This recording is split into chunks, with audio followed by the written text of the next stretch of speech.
Hi, my name is Steph and I'm a psychologist from Prosper Health Collective. Today I'm going to be talking about how depression can cause social isolation, the reasons why someone who's feeling depressed might isolate themselves from other people, and tips to overcoming depression if you are feeling low mood so that you feel more connected to others. People who are feeling depressed have this overall lack of energy. They feel incredibly fatigued, they lack the motivation to do the most simplest tasks, and they constantly feel exhausted. So as a result, they tend to isolate themselves from other people, stay home, and withdraw from their loved ones. And as a result of feeling isolated and alone, they feel even more lonely, even more depressed, and they tend to develop feelings of guilt and shame about not seeing their loved ones, which ends up causing depression, and it causes this cycle. Some reasons why people who feel depressed might isolate themselves from others is because they start to develop these really strong feelings of worthlessness. It's not that they don't want to connect with others, it's that they don't want to feel like they don't want to be a burden on others. People who are feeling depressed become more sensitive to feelings of rejection. So as a result, they tend to avoid seeing other people to avoid these stronger feelings of rejection. On top of that, there's that complete lack of energy and motivation to do things. So calling a friend or going out and catching up with someone seems like a lot of effort for someone who's feeling depressed. These are my tips to overcoming social isolation. Start by slowly increasing your exposure to low pressure, manageable social activities.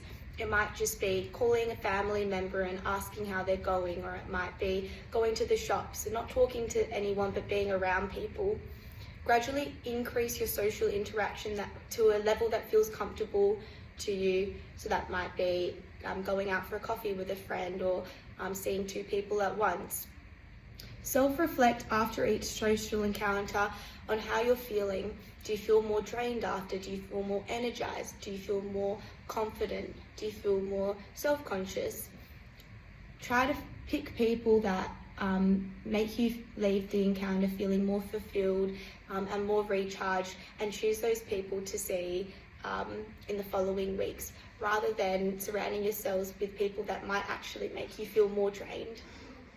When you're feeling really isolated, it is important to not bottle up your feelings and to reach out to a friend that you can talk to and confide in about how you're actually feeling and some of the difficulties you're experiencing. It's important that you choose a friend that you know is going to be understanding, someone that's going to listen to you, and someone that you know is going to want to be there for you. We can also be our own friend and our own positive companion that's encouraging us along the way.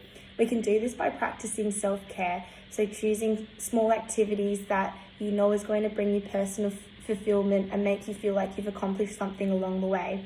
It could be going to your local cafe and ordering a coffee, reading, making yourself a nice meal, maybe not for everyone, but even tidying up your house or going to the shops.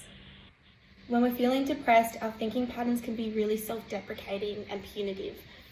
It can be really helpful to practice challenging these thinking patterns and replacing them with more healthy, patient, understanding thoughts, such as, hey, this is actually really hard and this is really debilitating what I'm going through. That's okay. I'm going to take small steps and be patient with myself, because this feeling is just for now, it's not forever. So these are just a few small things that you can do to overcome social isolation if you are feeling depressed. And it's also helpful to maybe keep these in mind if you do have a loved one that you suspect is going through something similar. Thank you.